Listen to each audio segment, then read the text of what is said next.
Yes, sir. Yes, sir. Yes, sir. We are back at it again at Super Dave with the PA Political Revolution podcast. And we're back here to give you another informative show, right? Informative episode. We pretty much going to be digging in what's going on in these city council meetings, right? Pointing out things that the average viewer, or if you don't view it, right, you may have forgotten or something that they've tried to slip by you during some of the meetings, right? And this episode is not going to be any different. What we're going to be talking about on this episode is the failure of Port Arthur City Council to finish these drainage projects, right? To finish all of these things in the drainage. For some reason, City Council is incompetent. Well, council and staff. I'm talking about the whole city. Council and staff. It's really not the council on this part, but the staff. Well, both of them, because they're supposed to be enforcing all of these things, right? Council and staff are having a problem getting these drainage programs paid for, funded, and actually done. So with that, we're going to let you know what's going on so you can kind of see what council members going for what needs to be done, what's going on about it. Let's go ahead and no further ado and kind of get in it.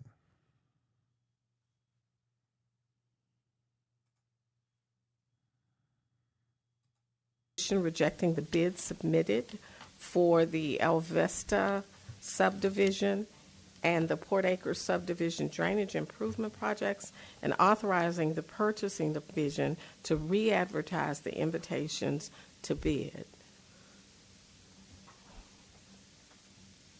May I have a So move. may I have a second? Second.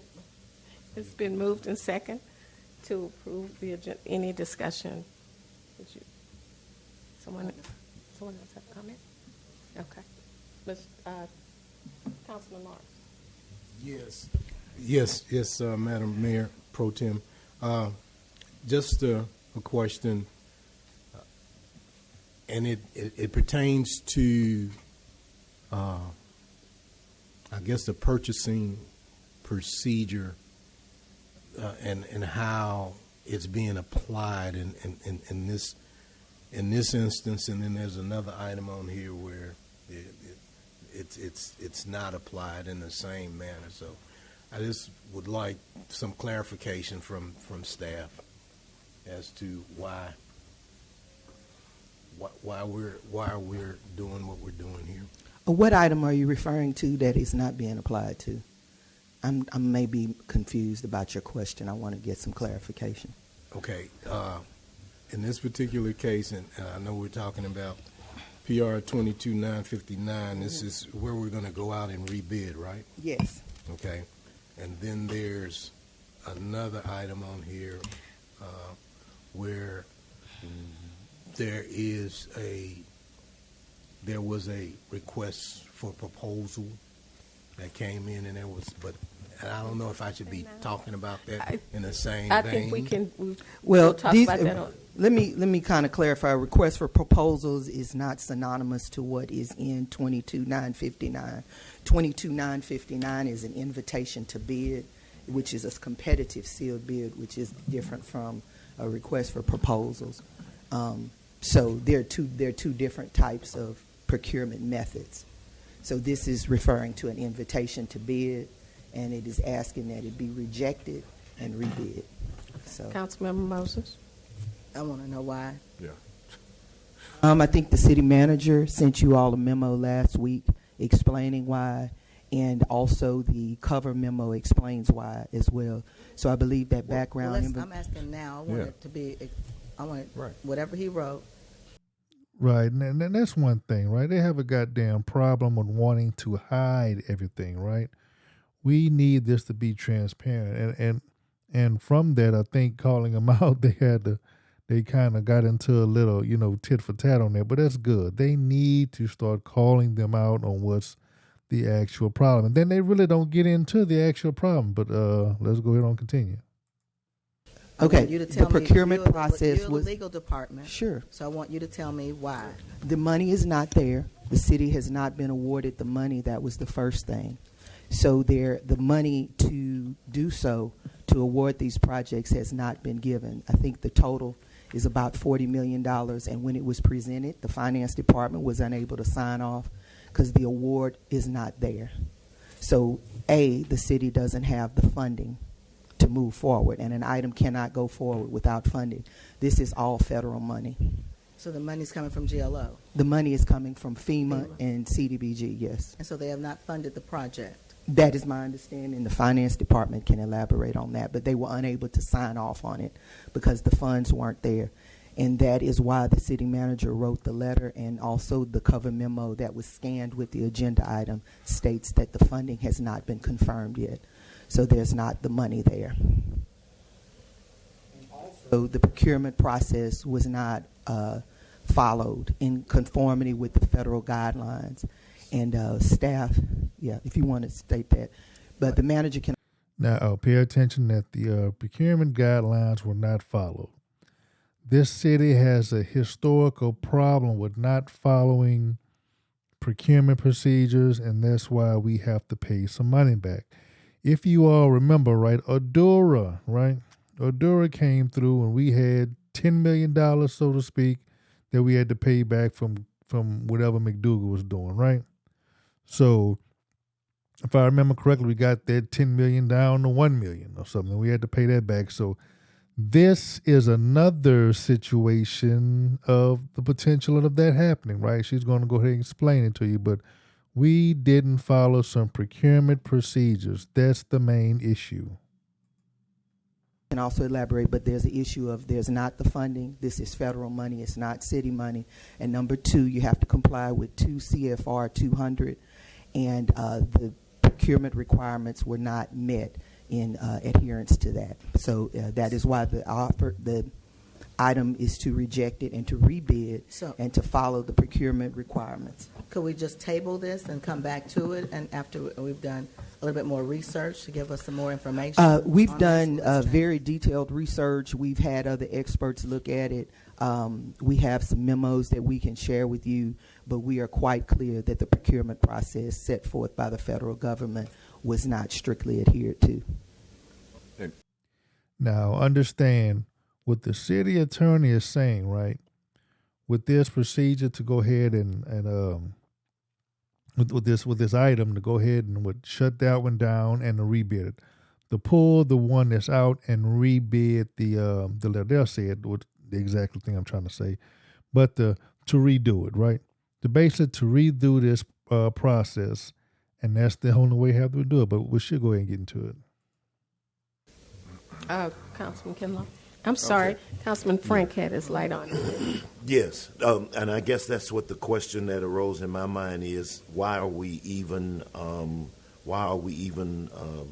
addressing this and suggesting that we would even go forth and rebid if we've not even procured the funds? I don't even know why would the process even go forward? It should be halted where it is until the funds are procured and until we're sure that we can even do the project or that we're going to get the monies from the federal government. So I don't understand why the process is even going forward even now.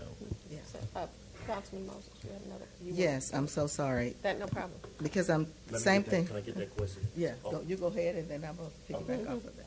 So that's the question I have right now is why are we having a resolution to rebid a project that we don't have the money procured for?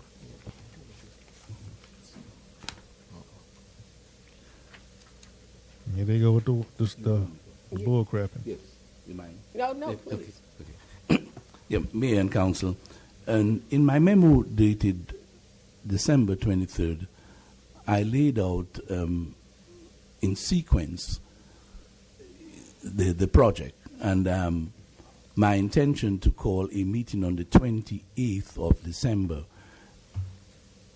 hoping that we would have secured the funding, because we were given the assurance, and we are still given the assurance, that the money is available and forthcoming. What I wanted to be sure of is that I do have a hard copy of that communication in hand to present to council from the federal agency that states very clearly, although I was given the assurance verbally that the money is available. What I did with the meeting of the 27th or 28th that was carded was to call off that meeting, and I was assured that the funding was going to be available then. What I have done at this point, given the fact that the funding that has been assured to us comes from different pots of money, CDBG, DR, and FEMA, it requires different federal rules as being guided by the city attorney and her and the expertise that we have secured in order to provide us with the guidance that is needed. When the project was first bidded out, it was not bidded out. The procurement documents were not prepared with the requirements for CDBG DR funding. And so we were advised that in order that we avoid some sort of clawback or callback from FEMA in the future when we are being audited, it's better to be safe than sorry to include those as part of the procurement process when moving forward. And so after seeking the legal and expert advice from the city attorney, I have concurred with the city attorney that we go back and include those in the procurement process, which we have been advised to some great extent should not affect the pricing of the project significantly. I'm depending very strongly on the legal advice of the city attorney and the city attorney's office in order to ensure that we move forward steadfastly and we do not miss a heartbeat as far as the project is concerned. And so all we're waiting for this morning, again, I got on the phone with Dura to find out whether the letter that has been promised to us for approval has been submitted. There is a meeting to take place this afternoon between Adura and the General Land Office. We understand that it's in the system, but I want to make sure that, as the city attorney indicated, that money has been communicated in writing to us. And we do have a hard document in the form of a letter to provide those. Now, what basically Ron Burton is saying, right, is that they didn't do the right thing. So we have to. The city attorney told them that we have to rebid the project. And hell, he's talking about the pricing, but hell, if you rebid and if his price is too high, go with somebody that's a lot lower. So you'll kind of see that they're kind of arguing for some type of price hold or whatnot. You'll kind of get that a little later on. But for some reason, Ron Burton is talking about this letter, right? It's like they want to go ahead with the original plan and for this type of letter to be available, some crap like that. So it's like Ron Burton is saying two things out of his mouth. First, it seems like he's saying that he's agreeing with the city attorney to go ahead and do what she says, but on the other hand, they're just kind of waiting for this letter. Hey, as soon as I get this letter, we can go ahead on and go with it, So here we go. Councilman Kinlaw, did you have another comment? Yeah, just, and I'm kind of sensing what my cohorts are actually saying, city manager, but, at this point, we're talking about waiting on some documentation to get validation on if we get the money or not. But now we're at a point that if we rescind this and start the process over, those individuals that's going to be in District 4 for the drainage projects are going to be on hold. So that whole process took over a year to get where we're at, over in a year. So if we stop and restart at this point, I think we're doing our citizens this justice. But understanding that the bid process was continued to go on without having this validation, and we caught it at the end, I'm okay with that. But we got something that's broken we need to fix, city manager, and that, I don't think it's fair to the public. I don't think it's fair to anybody that's actually involved in this situation right now. Councilmember Moses. Yeah, and I think I agree, because basically when we go back, it's going to cost us more money, a heck of a lot more money to rebid this project, and we're this close. There's got to be, is there no way legally that we can fix this without having to go back through this whole entire process? Again, citizens need the service. And that's contingent upon this council making a decision based upon your recommendation. And to pull the bid, reject all bids, and go back out again seems, it just seems, it just doesn't seem like it just seems too long. Well, I mean, it took us a long time to get here. And now it's almost like starting over. Can we look, that's why I asked, can we table, look into other ways and means in which we can correct this? The only come way back that you to can it? move forward is if you move forward with city money. The federal guidelines as far as procurement weren't followed. So if the city would like to move forward with the bid that you have now, it didn't follow what were the requirements that the federal government set forth in the actual procurement document. So, you may be at risk of having the money requested back from the federal government. The federal government is very clear in 2 CFR 200 of what the procurement requirements are. So before you even get to a contract, it has to be procured in the manner set forth. And the analysis that we provided, as well as we had other attorneys who specialize in this, take a very hard and detailed look at this. Those federal requirements were not strictly adhered to. So if we do not procure it according to their rules, then we would have to move forward with city money. Now, understand, Charlotte Moses, she wants to go ahead and find some other way to do it. But like the city attorney told them, hey, look, you only have 2 options here. One is to go ahead and process with it, go ahead and go through with it, and you risk having the city having to pay back $40 million in a few years if they're ever going to do a audit, just like with Odora, just like we had to pay back $10 million.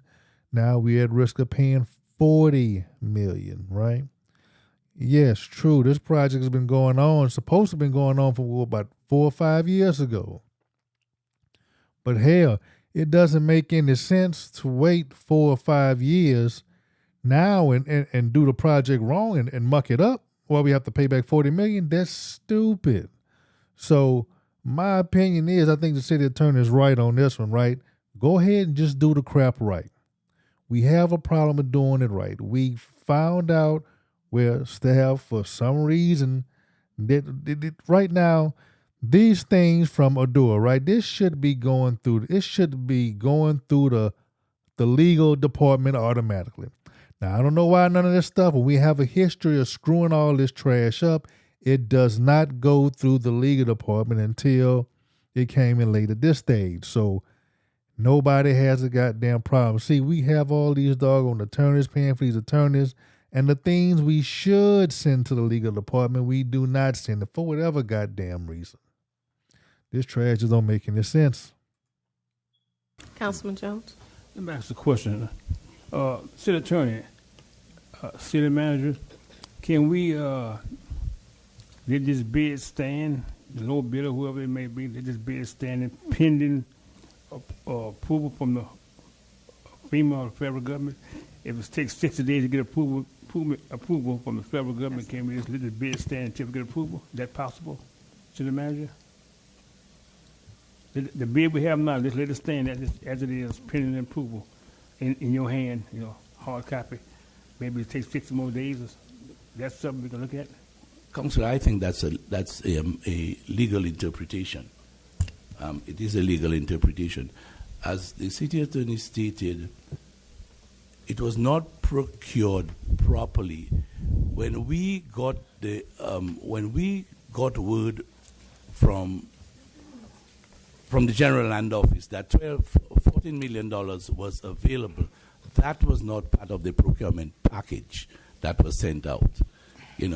Yes, I'm 99.999% sure that the money is available. Yes, it is. Yes, it is. The money is available. As I indicated, I just spoke with Odora this morning, and they told me we're just waiting for that letter. The city attorney and her legal team is very adamant about the fact that it must be included as part of the procurement process.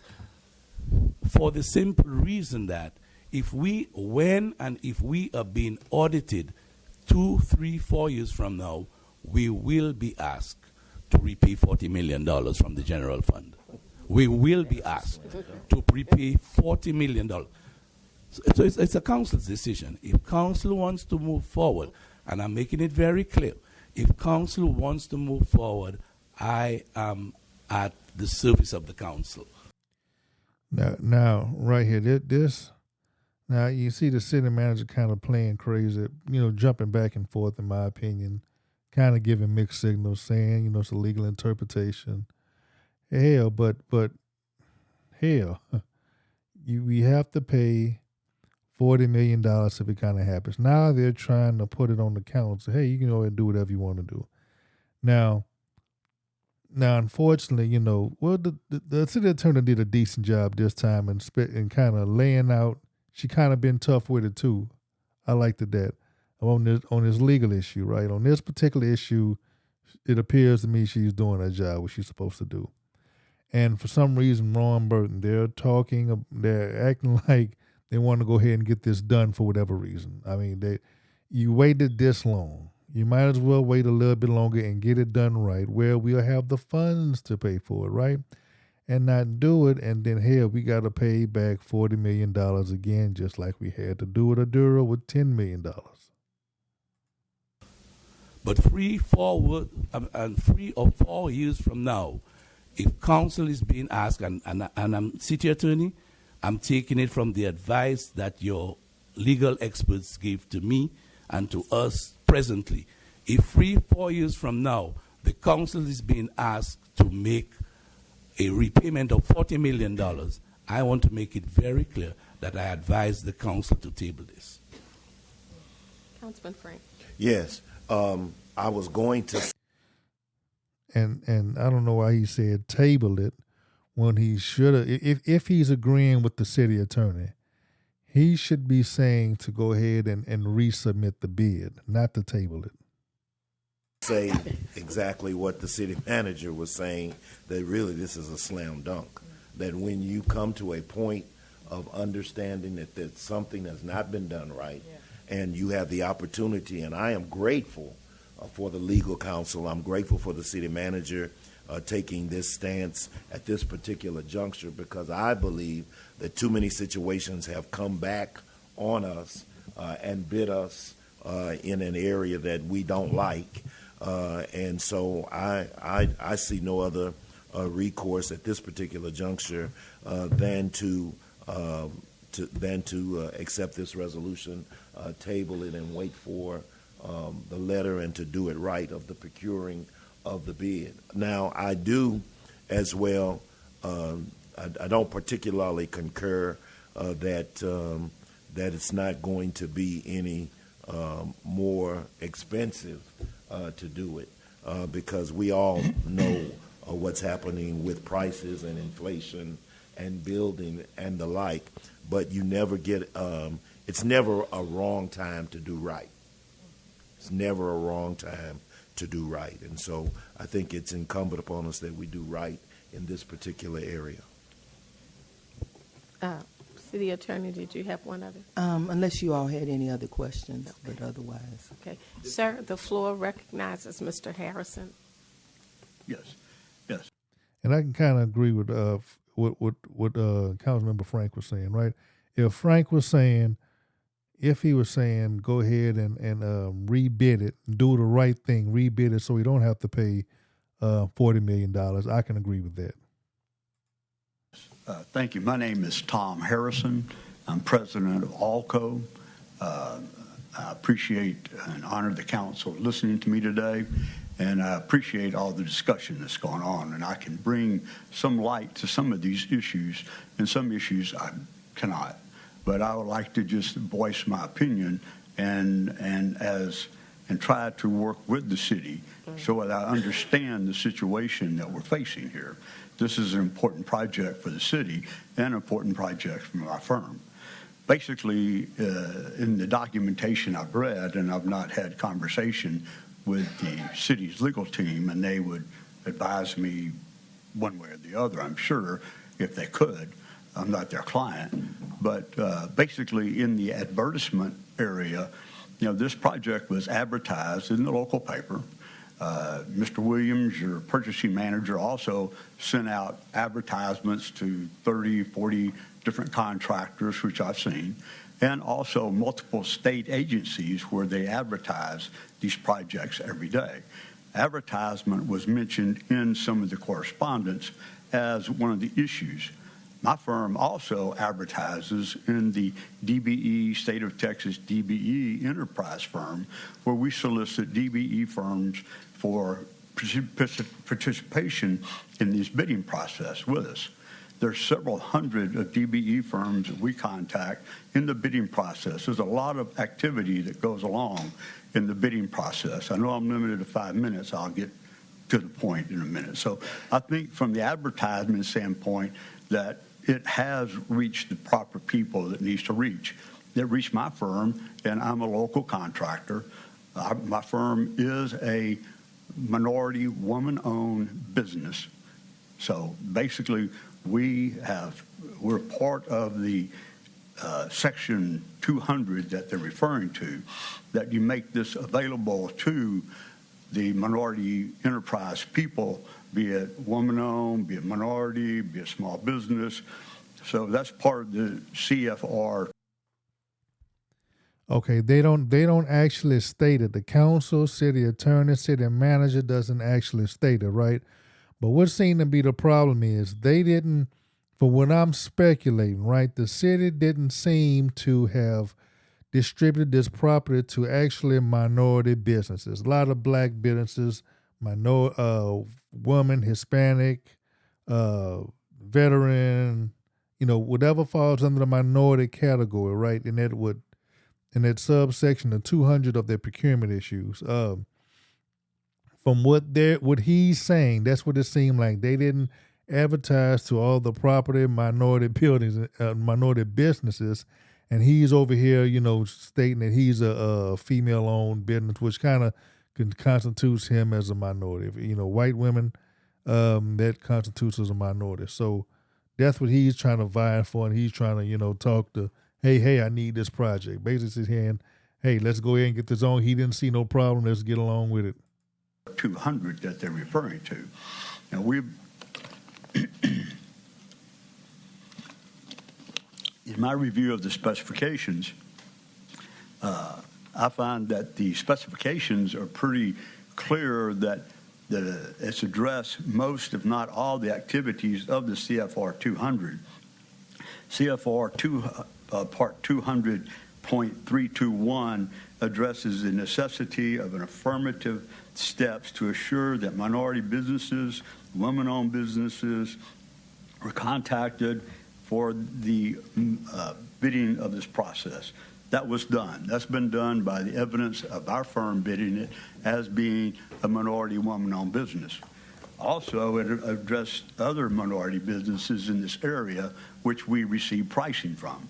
And I receive pricing from local minority businesses also on this project. So that part of the CFR 200 has been met.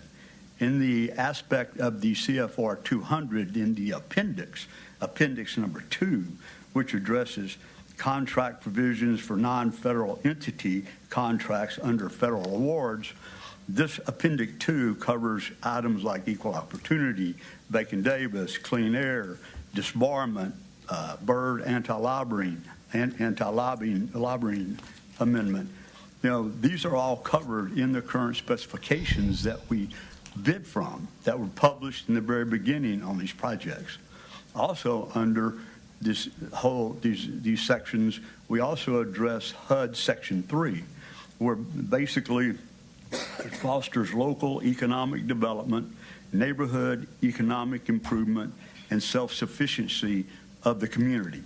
The provisions of training and employment and business opportunities, these are all things that we meet once we move forward with the project. These are things that we adhere to, we abide by as a contractor. We've worked under Section 3 HUD on several projects. Our firm has performed over 900 projects in our 38 years of history, and we've worked on many, many federal projects all the way through. The aspect of and in the correspondence also, there was a mention of the bid had expired. Well, there was a 60-day bid term for the bid. We gave an extension to that to the end of December. We can give another extension. Basically, our bid we can extend because we have secured pricing from our vendors. You know, as of January 1, these pricings are no longer going to exist. We've compelled our vendors to hold their pricing based upon their October quotations. But all these numbers are going to go up. If the city rebids this project, it will cost the city millions of dollars in additional costs. Mr. Harrison, you have about a minute left. A minute left. Okay. Funding gap.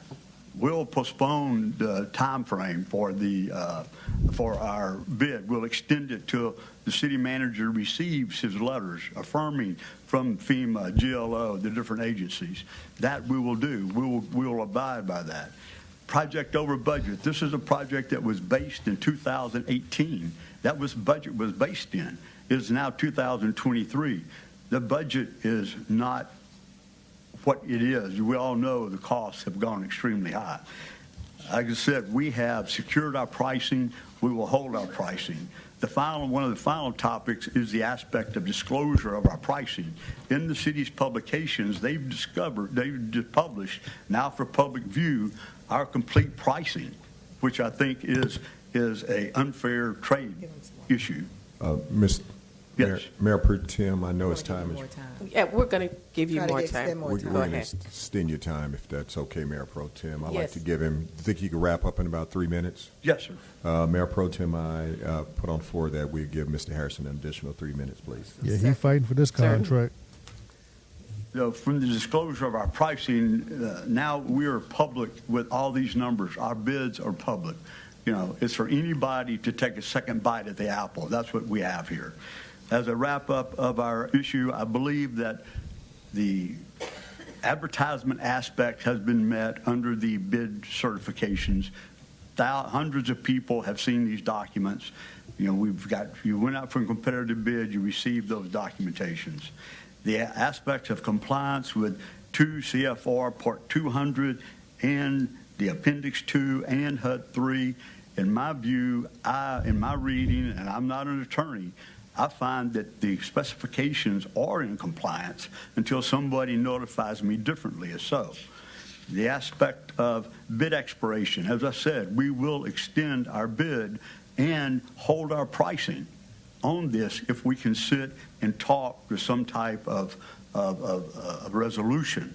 The funding gap, as I mentioned, we will even, if you go forward and eliminate this amendment or this agenda item, move forward with ALCO in awarding a contract, we will accept a contingency that you receive your funding letters from the federal agencies.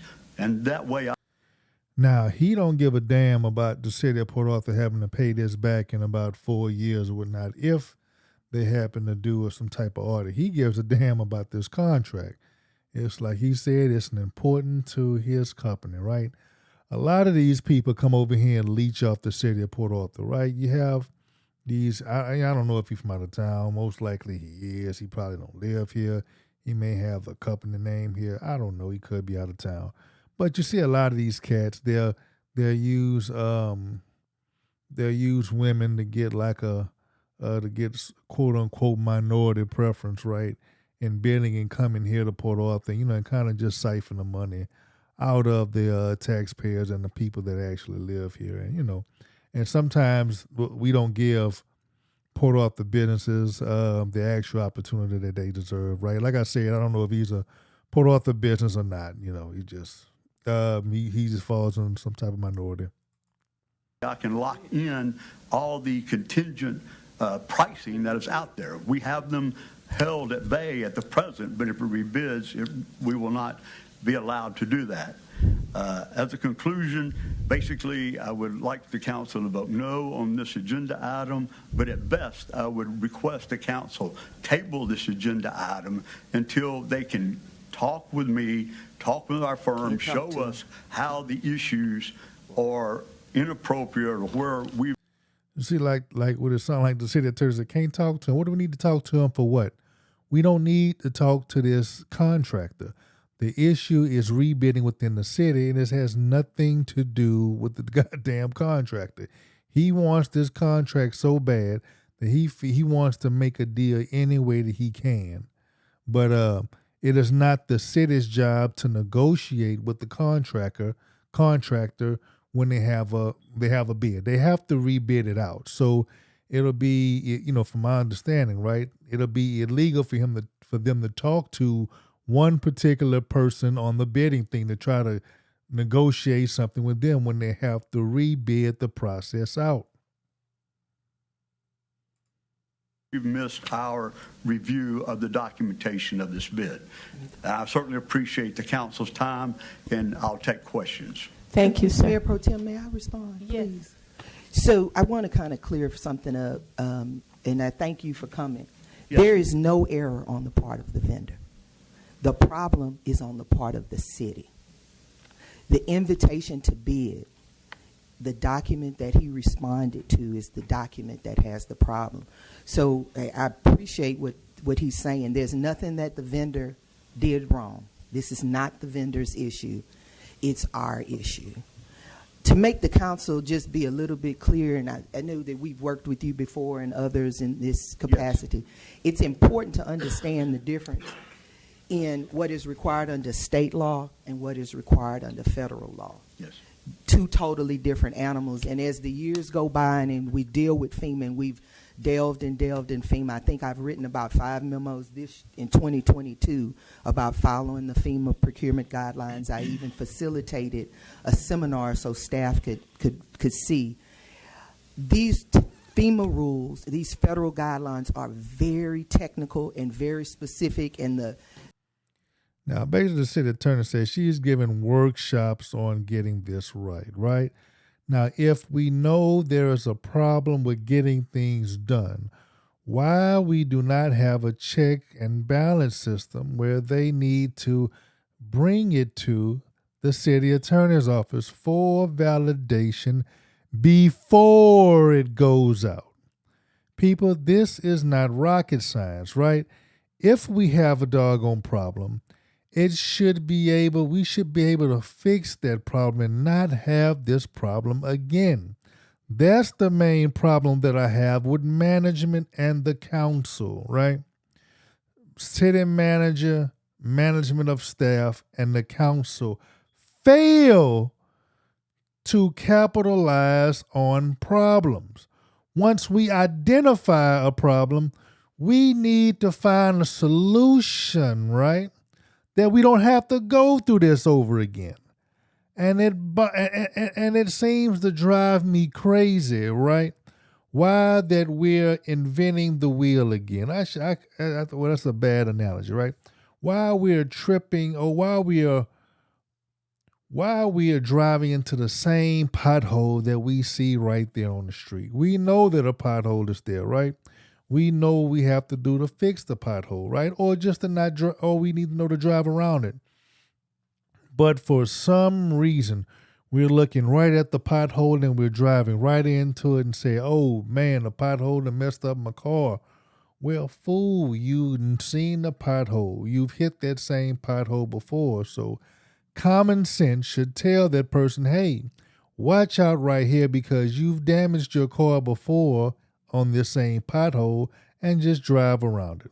For some reason, the city council, city of Port Arthur, city council, city manager, and city staff, right, fail to understand this simple concept, right? We fail to understand this. We have been screwing over procurements, not getting these things done right, and for some reason we're hitting this same crap over and over and over and over again. the naked eye, someone we're looking at it would be very hard to understand all that is required.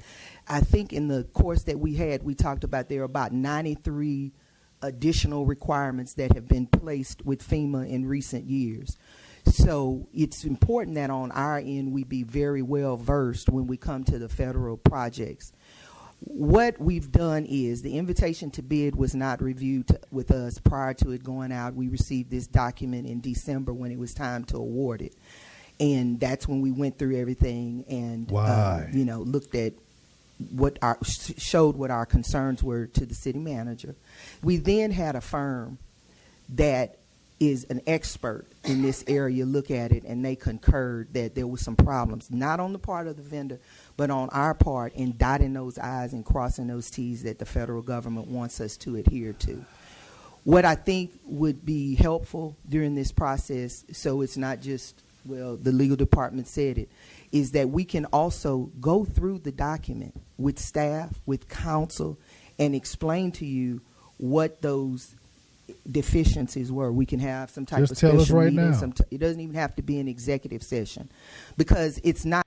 It should not be an executive session. It should not be an executive session. It should not be an executive session. It should be like right now, during this council meeting, because how are you going to have a bid, right? Talking about a bid that's using federal funds, right? Federal FEMA funds that you're hiding that from the taxpayer. I'm speculating, right? Since it's with federal funds, you're talking about it right now, you shouldn't have to go to no closed session, no executive session to talk about this. So that's another thing that kind of pissed me off. They always want to hide the doggone problems and not really tell you what's the main problem. Now, see, they haven't really said what's the main problem yet, right? But I suspect from the gentleman coming up to the thing, talking about it's something to have to do with a minority bidder, they failed to kind of go through them procurement procedures and with 200.3 something, whatever the guy was saying about. Not things that are just apparent. It's not something that would come up under our state statute. And again, I don't cast anything negative on the staff, because these FEMA requirements are very technical, and if you just read it, it'll make your eyes glaze over. But there's some very specific things that we found that we believe. Well, if it's this technical, that should have been ran through the legal department before it was sent out. How hard is that? Am I making sense to some people out there? Am I making sense? Need to be corrected. The risk that we have is that, that's one of the things is my memo is that if the procurement process is not followed in the manner in which the federal government requires, then they could ask for the funds back. But I think, and then, like I said, we found some things that we were very clear that needed to be corrected, and we just didn't rely on it just in our office.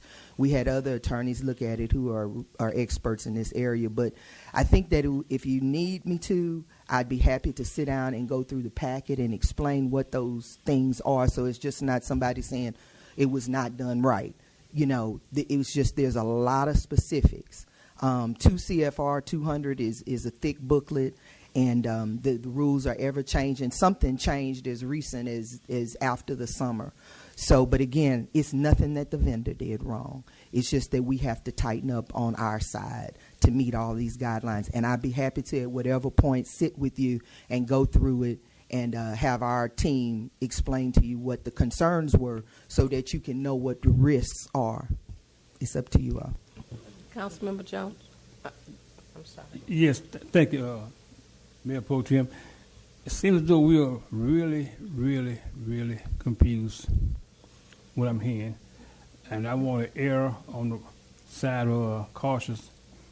Val said it's no problem with the vendor. And Ron saying it's a federal thing. We can't come back to bite us 3 or 4 years from now. So it reminds me of everybody going to Golden Corral to eat. When we get there, we have no silverware, We can eat our hands. We're confused. That don't make no goddamn sense. That's what it reminds me of. That don't make no sense. Back to the old days, was This council been very effective. He he used the analogy with this situation right here, going to Golden Corral and eating with your hands. Council we have now, I want to keep it in place. And right now we are headed against our back against the wall. We're kind of confused, so I recommend city manager and council we table the item. Let Val, city manager, and Alco do a little. How to speak to the vendor. Federal guidelines does not allow us to meet or speak with vendors. But you and well, now you see the city attorney trying to tell these clowns what in the hell a business is, right? You can't go talk to this goddamn guy, right? It's going to make it look like you have a preference for him. It's going to make it look like you're getting some inside stuff, and you might be able to be sued for it if he gets the contract again. See, look. Look, this is not really, after listening to it, yes, it is kind of confused with the city manager. He giving you 2 or 3 different type of stories. But the city attorney is telling you, hey, one, you can either go with this and have to risk paying the money back. Or 2, resubmit the bid and do the goddamn thing right. Okay, who cares if they go over some goddamn money, right? Hey, you just go with a different bidder. If they bid too high, go with a different goddamn bidder. But he's acting like that he's going to be the one that automatically win the bid. So. City manager? No. We cannot talk to a vendor about an award. Listen to me. I'm sorry. No vendor, I said. You get with city manager and staff and work these kinks out. First he said the vendor. Okay, so you're talking about creating a new invitation to bid. Whatever it takes, you do legal. Okay. The invitation to bid has already gone out. But what we can do, it's already gone out. The document that went out is the document that is of concern, the advertisement. Now, I can show you, I can sit down with staff and the manager and go over what those concerns are, and then you can weigh what you want to do, because at the end of the day, it is up to council. But the invitation, the procurement document, is what we're saying is not fully in compliance. So the procurement is the issue. So I don't see what the hell. See, that's the issue, right? I don't see what in the hell is so hard about understanding what the city attorney is saying. This particular issue seems to be crystal clear. One, we go with the same the invitation out there. The invitation is flawed, right? We go through with the flawed invitation, and the federal government can pull back some of these this funding. Or 2, hey, just do it right, do it over again, rebid it out. I don't see why that's so goddamn hard, and I don't see why that's kind of hard to understand. Time limitation on this thing? It's already been done. It's already been procured. So, and the process in which it was procured is where we have some concerns. The money is a separate issue. Of course, the money is one issue, and the procurement is another. So, but the both go together, though. The both. Go ahead, city manager. City manager. Help me get more confused. Say that again.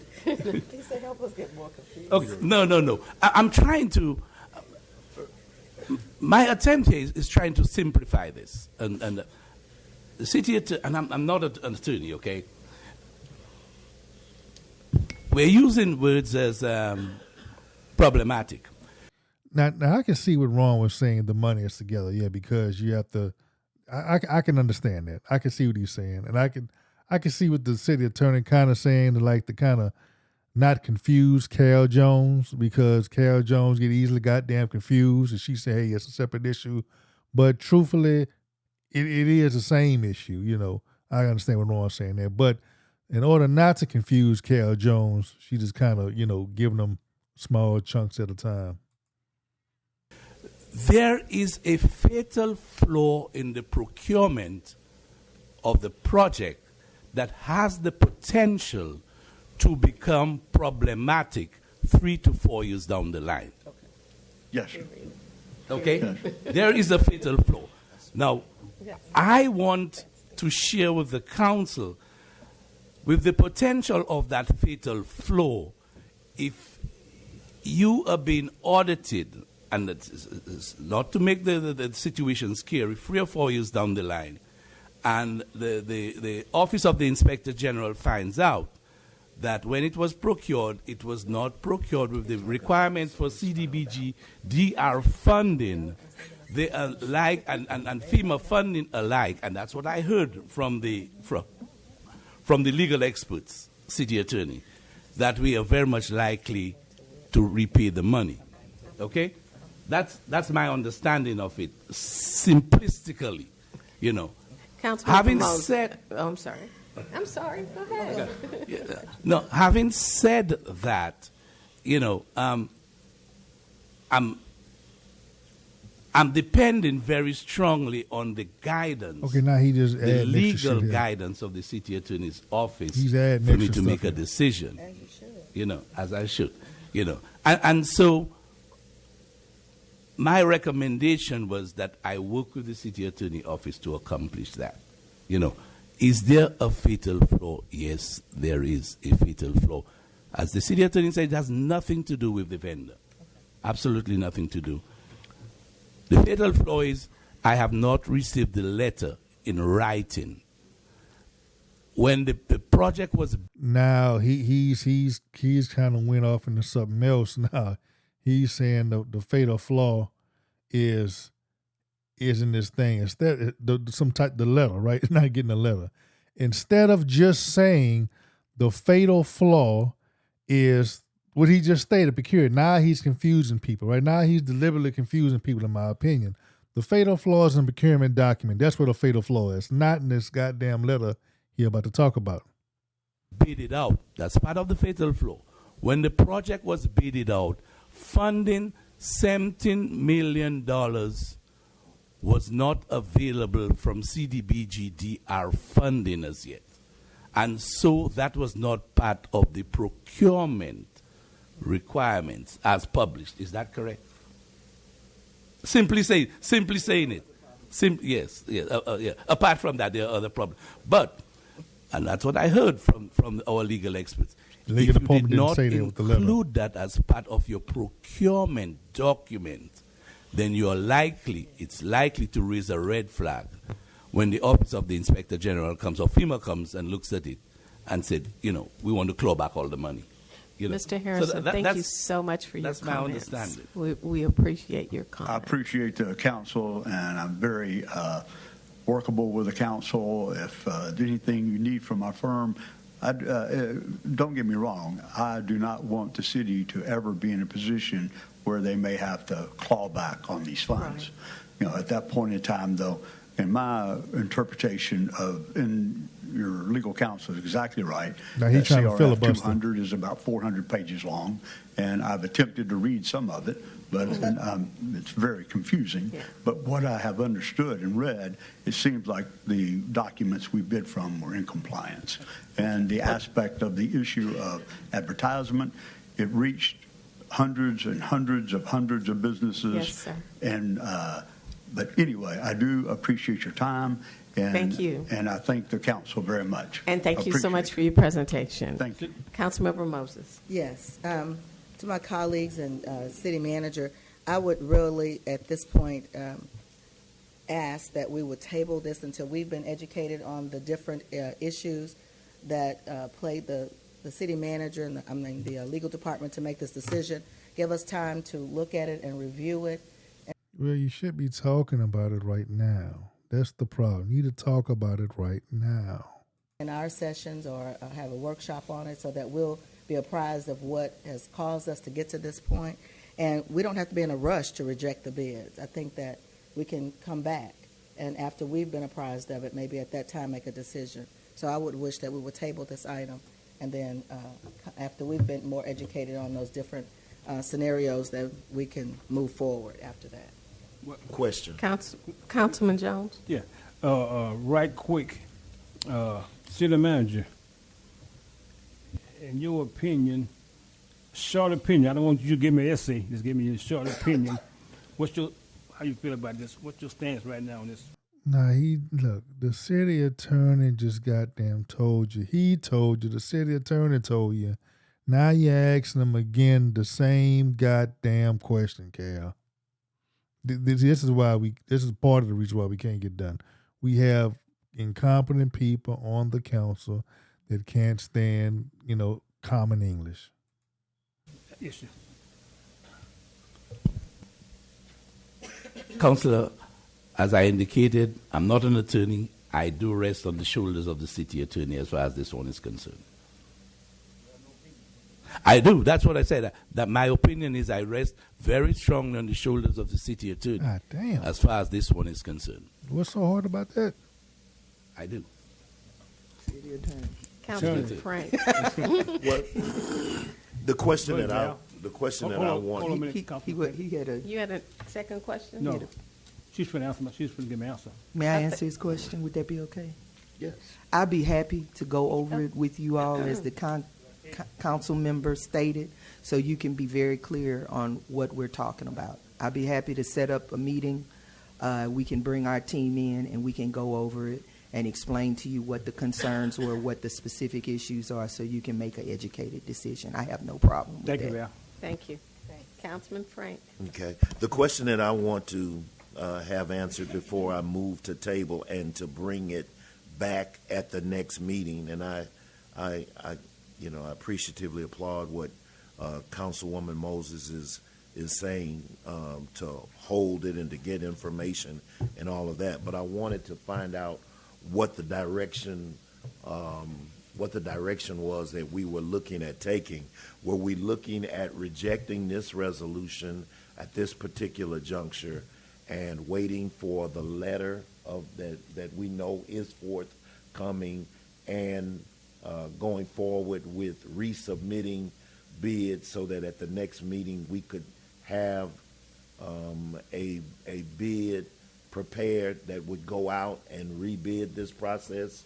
Is that what we were looking at doing by placing this on the agenda today? Yes, we were looking at rejecting it and rebidding it, and we are working on a new invitation to bid with our staff and our experts, and putting the invitation to bid out in the manner that we think would meet the federal guidelines. That's what we're looking at.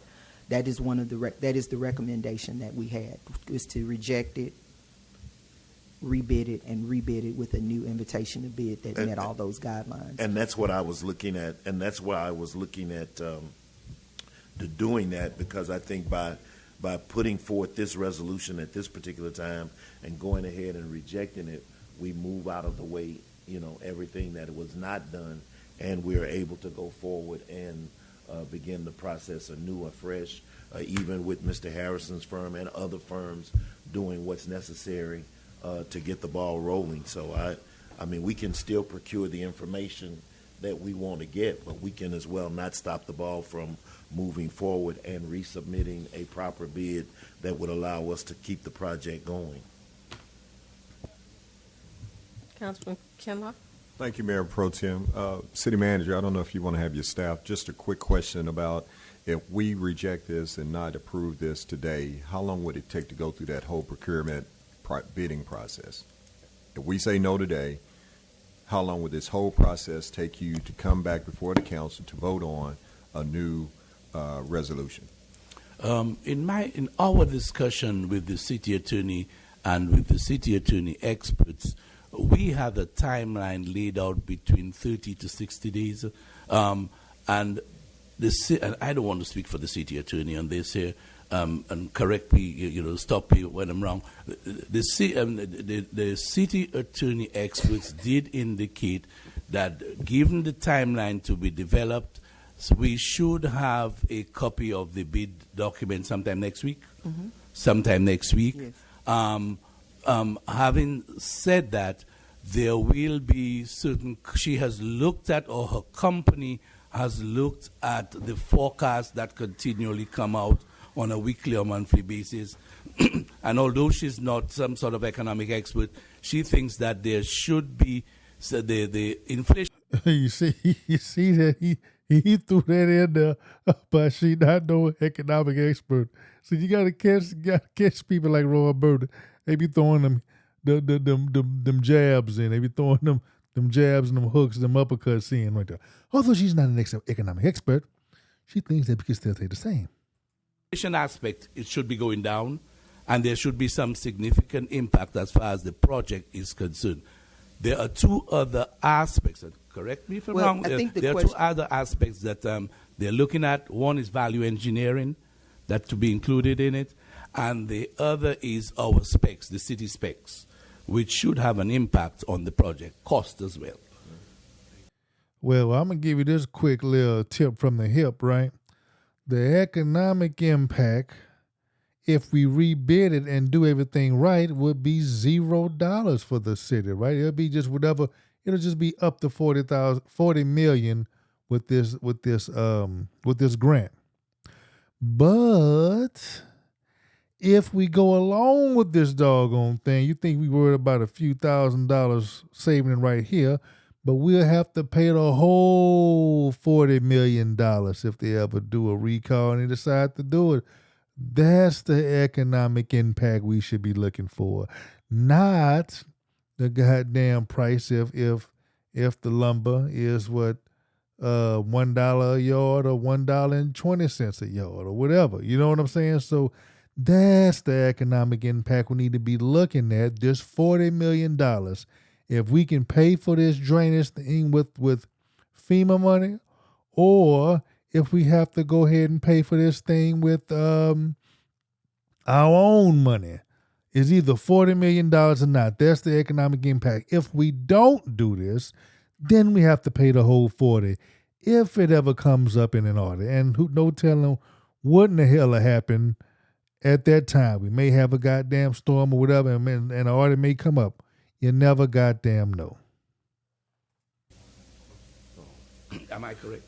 Well, my issue is, you think the question is with the time frame. We would have a new invitation to bid probably ready in the next week, and the recommendation is to have it out for 30 or 60 days. So 60 days is the top recommendation, but it can be 30 days. So tabling those, if we decide to table, like I'm kind of getting the sense that we may encounter, so having the table, would we also be able to put those things into place, or we would have to go and kill this? If you table the item, and you want to make do some more research to make sure you feel comfortable, you can either accept it at another time or reject it, and then but the invitation to bid is going to take about another week to get it in the format that we need it to be in. So once it's published, the bottom recommendation is 30, the top recommendation is 60. So, give or take a week. But that's the time frame. I would say 30 to 60 days. And again, that's even with tabling. That's even 30 to 60 days is even with us tabling. No, it has to be advertised for 30 to 60 days once it's redone. The time frame, even if we table, we come back and we meet next week, right? I'm just talking about a week. If you meet next week and you reject we meet in a week. Yeah, we reject it. It could probably be advertised. Let's say it could be advertised in the next 10 days from whatever date is advertised. Yeah, they recommend 30 to 60 days. We think we could have it ready in about a week. We're asking for a table for a week next week. Mm-hmm. If you want to, I can go through the whole thing so you can see what those concerns are. Councilmember Marks. And Mr. City Manager, I think you indicated that the federal funding letter that we were looking for, we were just waiting on a signature. The funding is there. We were just waiting on a signature. And my understanding was that we would have that signature within the next couple of weeks, and that was as of when we talked last week. So how close are we to getting the funding? Yeah, that it's hope. That is the operative word here, hope. I was hoping before Christmas I got that signature, and that's what I... Now, see, the issue of this letter to me is irrelevant, right? Because the invitation, what we did to send everything out is mucked up, right? So regardless if that letter is here or not, if you act on it, we're going to go ahead and owe some money back. We could be paying money back. That's the whole dilemma. I don't see what in the hell these clown ass council members do not understand about that, right? And do not see, regardless of what the city manager is saying about a goddamn letter, the two choices are we either go through it with the flawed letter, with the fatal flaw letter, the city manager said, where we pay back $40 million, or we go ahead and resubmit it, follow the proper guidelines, and do the goddamn thing right. I was cautious. I've been cautious about the fact, I'm not bringing this matter to council before I get that hard letter. Again, as I said this morning, I had a discussion with the Dura representative here, and they did inform me that they're going to have a meeting this afternoon, and hopefully we should have some more word. So we're still waiting on the CDBG-DR money. Is that's correct. And that's to the tune of about $8 million. Right? 17 million. 17 plus million. Yes. 17 million. Yes. Okay. Ma'am, If we one more question. Go ahead. One more statement. I'm going to use an analogy like our councilman Cal Jones. When Emma Frank was making a cake and the batter didn't taste right, you don't put it in the oven, and so you throw the batter away and you start from the beginning. That's what we need to do here. We need to throw the batter away, make some more batter, then put the cake in the oven. By tabling it, we're not going forward. We need to start the process. We're holding back what we could be doing as we go forward, and I believe that. So, Now, I agree with Frank on that one. Now, I agree. Now, I think he is the one that said the smartest thing on here today. That's what you should do. Just scrap it and go through it, everything properly. City manager seen him be waiting. Hey, we got part of the money, so he probably want to try to give him the contract with part of the money, and I don't know, and let the other stuff. I don't know. They just want to do everything just so sloppy. I mean, it's just sad. we'll do we'll vote how we vote, but I think we need to go ahead and go forward. Yeah, I think your analogy was what I was going to say, at least was to ask the question, if we postpone this, we still have to rewrite the document. Is that correct? It depends on how you vote. If you vote to reject, the bids. If the problem was our problem, or you would have unintentionally our problem, we would still have to rewrite and make adjustments to the document that we submit. If you vote to reject the bids, you'll have to submit a new document and rebid it, and that new document would have those corrections. Now, what the city attorney should do right here, she should make it clean. This is the time she needs to go ahead and lead the conversation. Yes, you have to recreate the document if you want to do it right, so we would not have to pay $40 million. Now, if we did not do the document over, we're at threat of paying $40 million later on down the line if they do an audit. That's what the city attorney needs to keep specifying and make clear to these goddamn clowns on the council, because the council is having a hard time understanding you either do the thing right and we be free and clear of $40 million, or you don't do it right, we're going to have to probably repay it. They could call it back and have us repay the $40 million, just like Ordura did with before the $10 million. If you vote to move forward, you're moving forward with the deficiencies. If we don't rewrite it, the potential is in 4 years, the federal government may come back and ask us for $4 million. 40. Okay. 40. Yes. 44. I mean, it depends on what their findings are. Yes, but they could ask you to claw back. I just want to be clear that if we don't rewrite it, that potential. I mean, if we don't do that, that potential exists. Okay. All right. We got in the clear yet? We got in the clear yet? What we doing? Chief, go downstairs, give me a drink, and bring it up here. Give my mind a little clear. Give me a drink, Chief. Shit, yeah. Nothing can clear that mind. Madam Yours, Pro Tem, Carol. Yes, Councilman. can I Frank. call for a vote on the motion? Yes, please. I'd make I'd like to make an amendment to the motion. Okay, how do we do that? Now look, now, see, hold on. How do we do we vote? The motion and then restate the Okay. motion and get a second. Okay, would you please? City Secretary, I'm sorry. City Secretary, is that okay? We do. Now now look, Moses trying to bogart Frank, right? And she kind of gets successful with it.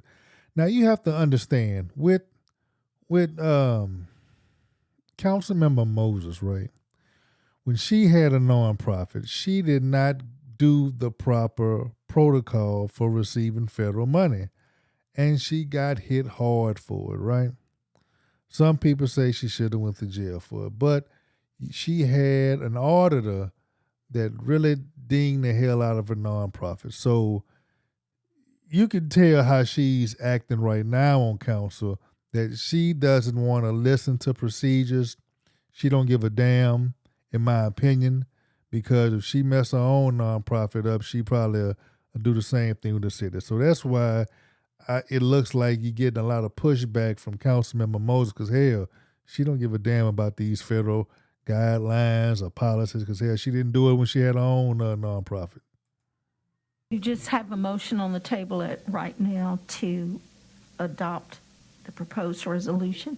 So I'd like to make an amendment to the motion. I've got a motion and a second on that particular motion. So on this motion, Can I make I can make an You amendment can make to an that motion to amend. Yes, To ma'am. table. Yes, ma'am. but it's Okay. not an amendment, It was it's not a amendment. Okay, well, yeah. So thanks for do the we need to correction. act But on right this now, I vote to motion? table it. do we have to act on this motion that's on the, She's going to Mayor, make a motion. question, Mayor Pro Tem. yes? Councilman Jones? Councilor Moses had the perfect idea. Let's follow suit. Let's table this thing. Let's do some more legwork. I understand, let's Councilman table Jones. I think we have a motion because I called for it on this item.